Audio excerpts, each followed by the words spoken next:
پیارے بہنوں اور بھائیوں، رجب میں جس گھر میں یہ تسبیح پڑھی جاتی ہے اس گھر کی چھت فرشتوں سے بھر جاتی ہے۔ ناظرین، اللہ تعالیٰ کے عظیم انعامات میں سے ایک انعام تسبیح ہے۔ اللہ تعالیٰ کی شان اور پاکی بیان کرنے کو تسبیح کہتے ہیں۔ تسبیح اللہ تعالیٰ کا وہ ذکر ہے جس کی سلطنت 7 آسمانوں کے اوپر تک پھیلی ہوئی ہے، اور قرآن کی 7 مبارک سورتوں کا آغاز بھی تسبیح سے ہوتا ہے۔ حضرت سیدنا نوح علیہ السلام نے اپنے بیٹے کو تسبیح پڑھنے کی تاکید فرمائی، تو رجب کے اس بابرکت مہینہ کو آپ لازمی پڑھیں۔ جو بندہ یہ تسبیح پڑھتا ہے فرشتے اسے گھیرے میں لے لیتے ہیں۔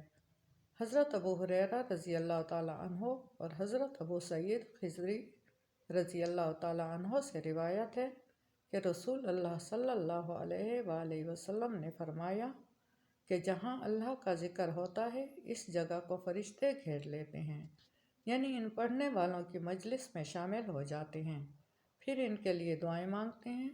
نبی اکرم صلی اللہ علیہ وسلم نے فرمایا، اللہ تعالیٰ کا ارشاد ہے کہ جس وقت میرا بندہ میرا ذکر کرتا ہے اور میری یاد میں اس کے ہونٹ حرکت کرتے ہیں تو اس وقت میں اپنے بندے کے ساتھ ہوتا ہوں۔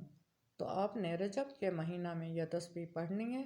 یہ تسبیح دولت کے لیے ہے، آپ کی تمام حاجات کے لیے، آپ کی پریشانیوں سے نکلنے کے لیے، دنیا اور آخرت کی کامیابیوں کے لیے وہ تسبیح یہ ہے۔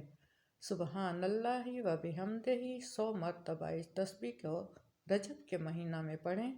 انشاءاللہ اللہ پاک آپ پر رحمتوں کے دروازے کھول دیں گے، رزق کے بند دروازے کھول دیں گے۔ تو اگر آپ کو یہ ویڈیو اچھی لگی اسے لائک کریں، شیئر کریں، چینل کو سبسکرائب کریں۔ جزاک اللہ۔